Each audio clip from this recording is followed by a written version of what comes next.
네, 말씀드린 대로 그 키신저 박사에 대해서 말씀드리겠습니다.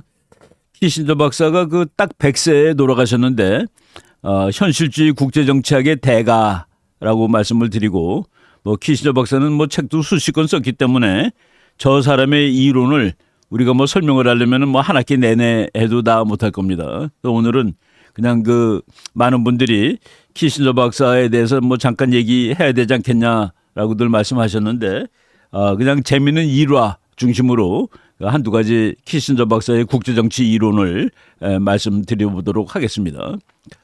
키신저 박사가 1923년 5월 27일생 그리고 지난달 11월 29일 날 이제 서거를 했으니까 뭐 100살 한 반년 정도 이제 살고 간 사람입니다. 학자로서 뭐 그냥 이 천수를 누린 것이라고 말할 수 있죠. 그리고 저 사람은 1960년대 그러니까 40세 중반 무렵에 미국의 국가안보 보좌관이 돼가지고 그 이후에 한 50년 이상 정말 그 세계의 최고 외교관으로서 그리고 세계를 자기 나름대로 한번 바꿔본 사람입니다. 뭐 욕을 하는 사람도 많고 또 칭찬하는 사람도 많고 그랬는데 우리는 저 사람이 미국의 외교관으로서 그 미국의 학자로서 미국을 위해서 얼마나 잘 했느냐라는 것을 기준으로 이제 평가를 해야 될 텐데 그 기준에서 봤을 때 저는 키신저 박사는 그래도 미국에 기여한 사람이다라고 생각을 하게 됩니다. 키신저 박사의 출세작이 Nuclear Weapons and Foreign Policy라는 책이에요. 저 책은 1969년에 그 어브리지드 에디션 해가지고 원래는 1957년에 아주 큰 책으로 나왔었는데 저 책을 한 3분의 2쯤으로 줄인 것 같아요. 이거는 이제 요약판인데 요약판이 나왔는데 저 책이 바로 키신저 박사의 출세작입니다.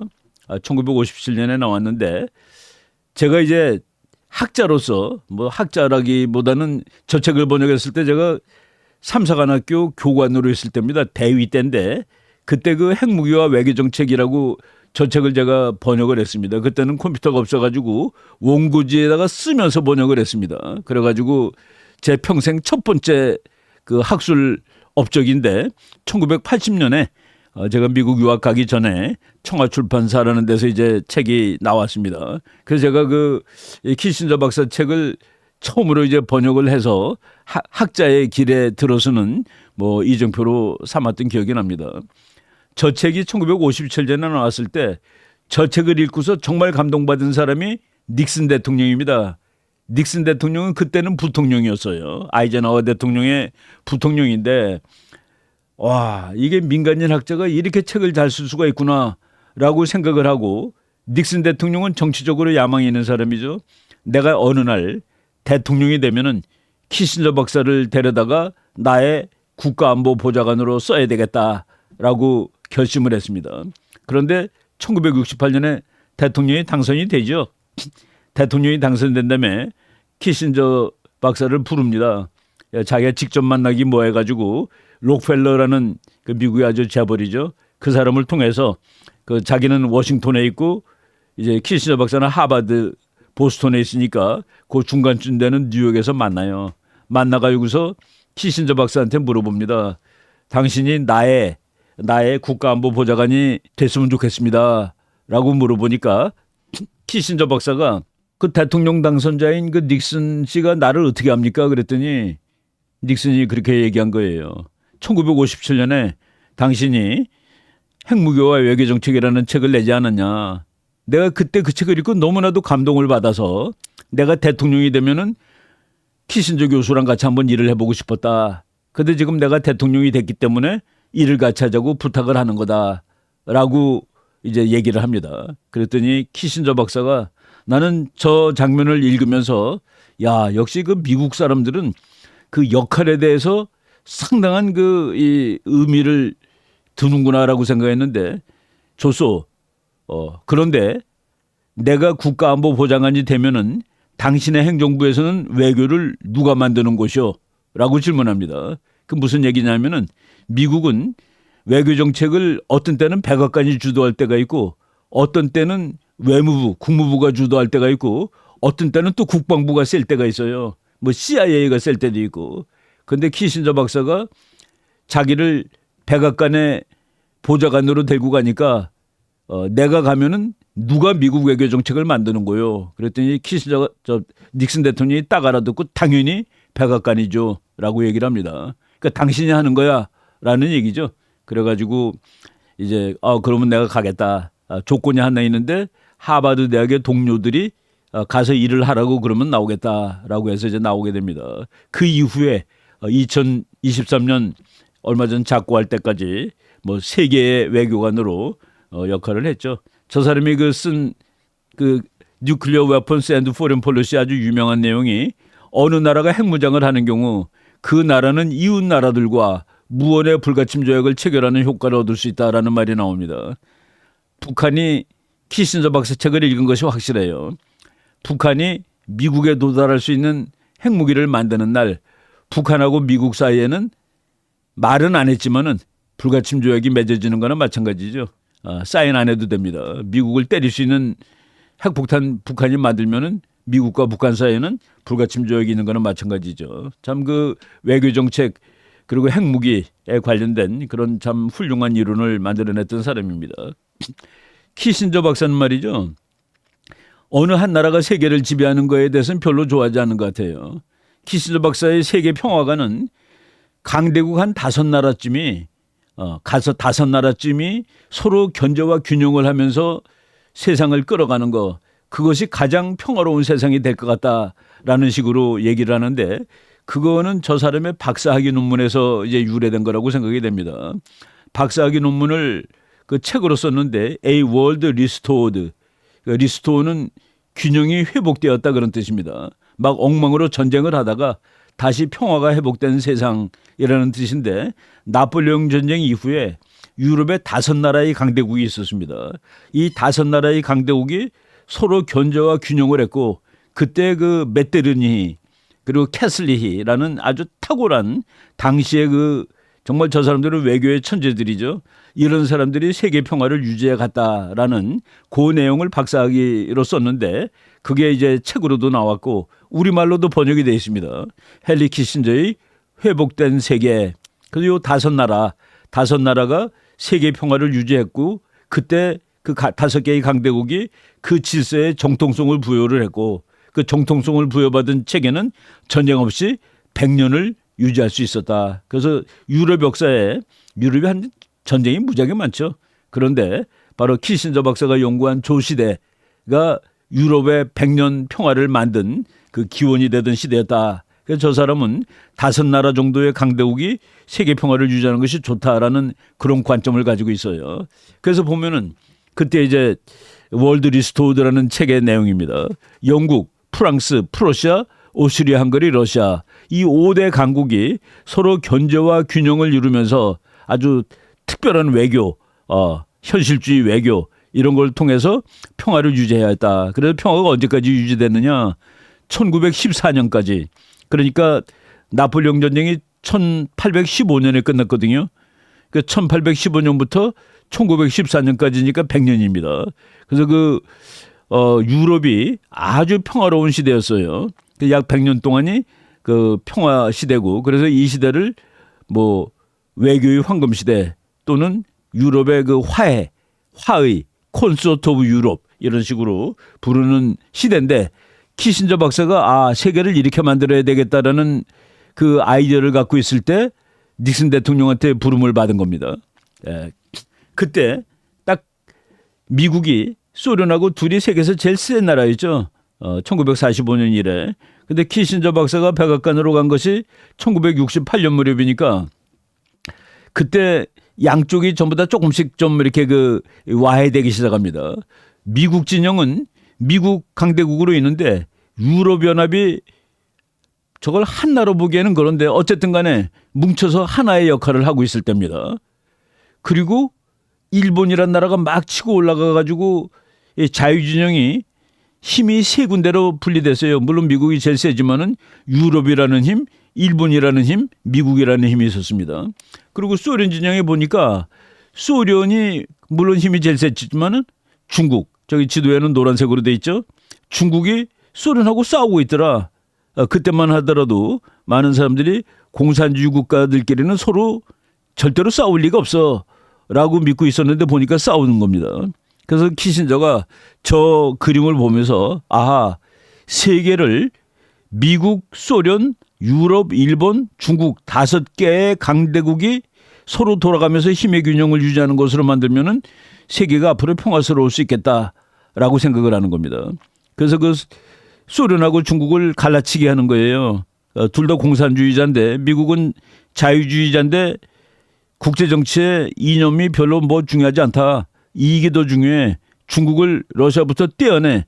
그래갖고 놀랍게도 자유주의 미국이 공산주의 모택동하고 만나서 관계를 좋게 만들고 그럼으로써 러시아하고 중국을 갈라놓는 겁니다. 그러니까 소련 전쟁이 2개로 갈라지죠.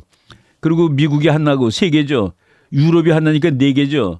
근데 5번째 일본이 너무 약한 거라 저거를 강대국으로 만드는 방법을 써서 세계를 5대 강국화 시켜야 되겠다라는 그 아이디어를 이제 키신저 박사가 이제 실행으로 옮기는 겁니다. 일단 중국 가가지고 그 공산주의자 모택동하고 우리 이제 사이좋게 지냅시다. 그리고 당신은 공산주의자 소련하고 싸우셔.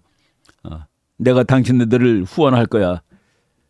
저 때부터 중국이 크는 겁니다. 사실은 오늘날 중국이 옛날 소련보다 미국의 더 골치 아픈 나라가 됐다 그러는데 그래서 키신저를 비난하는 사람들은 키신저가 그것도 모르고 중국을 길러줬다라고 생각을 하는데 아무튼 저쪽을 2개로 쪼개놓는 작업을 키신저가 이제 했죠. 그러고서 이제 저게 만주 지도입니다. 만주. 중국하고 시베리아하고 사이인데 거기서 그 영토 분쟁이 일어나는 거예요. 영토 분쟁이 일어나는데 바로 저 무렵이 월남에서 전쟁할 때입니다. 그러니까 미국이 월남에 미군을 50만 명 정도 갖다 놨었습니다. 그러니까 중국은 미국이 자기 바로 밑에 와 있으니 소련하고 저기서 싸워야 되는데 절로 군대가 가질 못해요. 미국이 무서워서. 미국이 월남에서 군대 빼주는 겁니다. 우리 50만 다 빼줄 테니까 그렇게 되면 맨 처음에 전쟁 목적은 뭡니까? 월남이 공산화되는 걸 막으러 갔는데 월남에서 있는 미군을 다 빼준다는 거예요. 그러니까 월남은 공산화 되는 거죠. 월남이 공산화되면은 중국은 바로 밑에 위협이 없어지니까 중국 군사력을 만주 쪽으로 다 갖다 붙여놓을 수 있는 그런 기회를 주는 겁니다. 그러니까 키신저의 현실주의는 조그만 나라는 죽어도 괜찮아요. 공산주의를 막으러 미국이 50만씩 가서 싸우는데 아하 이거 죽여도 괜찮겠구나. 왜냐하면은 그러면 중국을 우리 편으로 얻을 수가 있을 거니까라고 생각을 하고서 그 월남에서 손을 뗍니다. 이 지도 보세요. 월남이 초록색이죠. 월남에 미군이 50만 명 있었습니다. 그러니까 중국군이 전부 남쪽으로 와 있는 거예요. 그런데 지금 저쪽 북쪽에 만주에서 소련하고 갈등을 벌이죠. 중국군들 다 만주로 올라가게. 그 대신에 우리는 월남에서 미군을 빼줄 테니까. 예. 그래서 월남에서 미군 빼주는 게 바로 닉슨 독트린입니다. 그런데 이제 그 지도 보세요. 여러분 그 대만을 죽이죠 미국이. 뭐 죽인다는 게 좀 말이 좀 험악하지만은 중국이 유엔의 대표는 중국이야. 이제까지는 우리가 대만을 대표로 삼았는데 앞으로는 중국이 대표야. 전부 대만이 이제 버림을 받는 겁니다. 그 대만 해협하고 중국 사이에 미국 항공모함이 오르락 내리락 했었는데 그것도 다 빼버렸습니다. 그러니까 그 바다가 이제 중국 바다가 되는 것이죠. 그런데 중국은 그래도 미국의 적이란 말이죠. 5분의 1짜리 적이 되는 거죠. 여기서 키신저의 그 천재성이 발동되는 겁니다. 미군이 빠지는 그 빈자리를 일본이 가서 채우면 돼. 일본은 중국하고 적이니까 그럼 일본은 지금까지 뭐 무기도 못 만드는 나라고 미국이 하라는 대로 하는 나라였는데 월남에서 미군 손 띄고 한국에서도 빠져나가고 일본 네 힘으로 한번 살아보라고 일본이 갑자기 군사력이 세지는 겁니다. 그러니까 중국하고 러시아 갈라놔서 저쪽이 2개가 됐고 그리고 일본이 하나 생기고 유럽이 있고 미국 있고 그럼 5나라가 되는 것이죠. 그때 우리나라는 미군 나가니까 어떻게 되는 겁니까? 우리가 중공이 우리의 철천지 원수인데 그 미국은 우리의 동맹인데 미국이 중국하고 잘 지낸다고? 그 우리는 어떻게 되는 거예요? 난리가 나는 거죠. 이때 바로 박정희 대통령이 야 이게 국제정치는 피도 눈물도 없구나. 그래서 우리가 살 길을 찾아야 되겠다. 그때 바로 대한민국이 선택을 제대로 해가지고 살 길을 찾은 결과 오늘 세계적인 그 무기 수출국까지 올라가는 것이죠.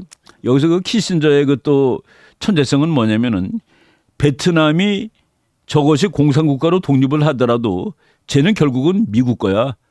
왜? 중국하고 땅이 붙어 있는데 둘이 친해지겠어? 둘이 싸우겠지. 예, 정말 그 예언이 몇 년도 안 돼서 맞았죠. 베트남하고 중국이 1979년에 전쟁합니다. 베트남이 공산국가인데 공산국가인 중국하고 전쟁하죠. 예, 지금 베트남은 완전히 미국 편이 된 겁니다. 중국하고 사이가 나쁘니까. 그래서 키신저 박사가 이 5나라를 만드는 작업이 한국에 있는 미군 철수하고 아시아는 아시아 사람들이 지키게 일본 너 힘 좀 써봐. 이런 식으로 키신저 박사가 자기가 공부한 이론을 전 세계에 한번 적용시켜봤고 그것이 1960년대 후반 70년대 초반 10월 유신도 그 맥락에서 일어나는 겁니다. 그러니까 전쟁 날지 몰라요. 미국하고 중국이 사이가 좋아졌는데 남한하고 북한은 애매하거든.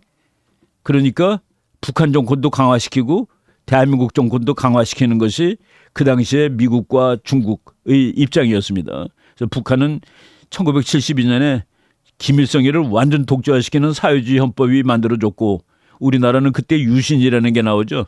남북한이 정말 그 단단한 그런 정권이 이제 들어서게 되는 겁니다.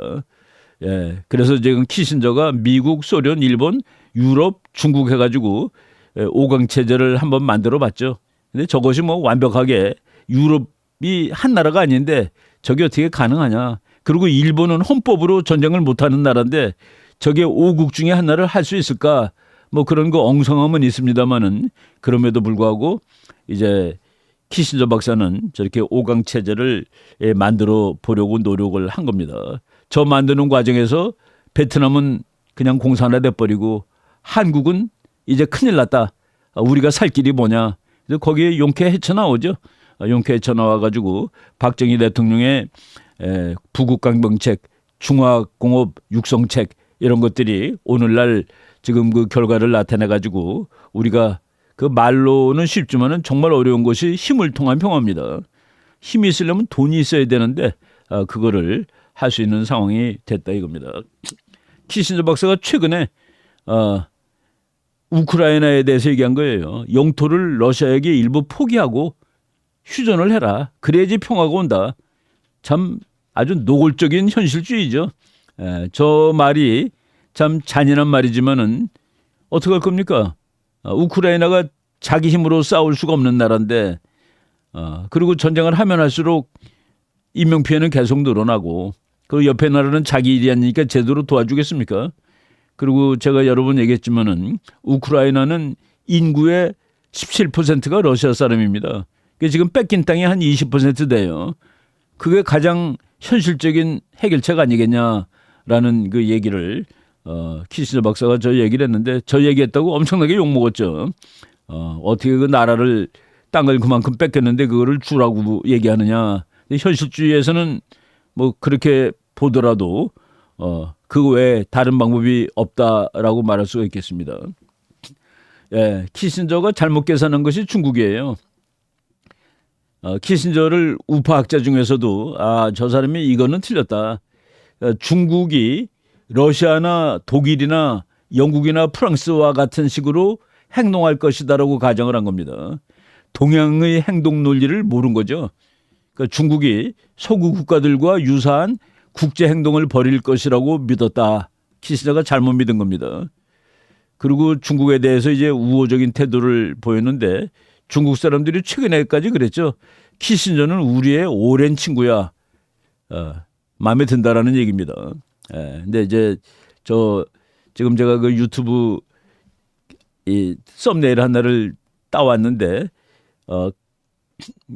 차이나 언센서드라는 거의 한 200만 가까이 보는 것 같아요.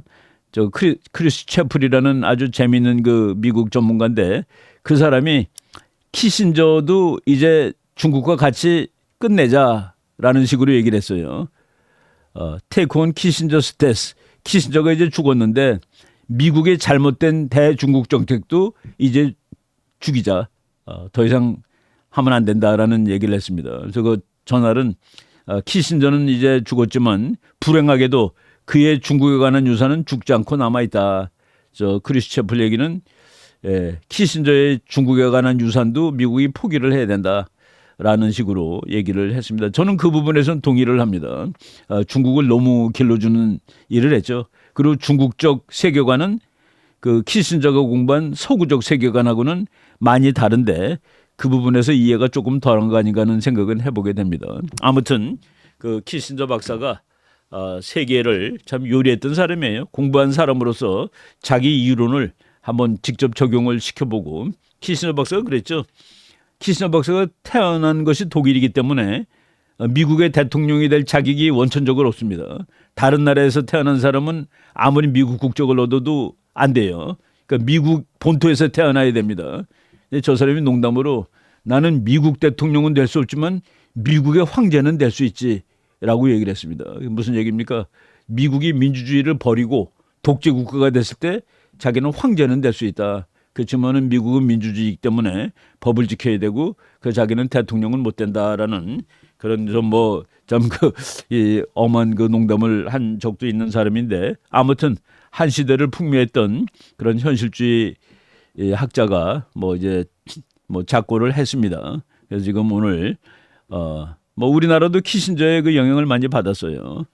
한번 일화 중심으로 키신저 박사가 자기의 그 박사학위 논문 지가 좋아하는 세계 이걸 한번 만들려 보려고 그 시도를 했고 그것이 닉슨 독트린이고 그것이 우리한테는 참 그 엄혹한 그런 환경을 가져다 준 적이 있었다라는 얘기를 한번 말씀을 드렸습니다. 네, 여기까지 하겠습니다. 여러분 감사합니다.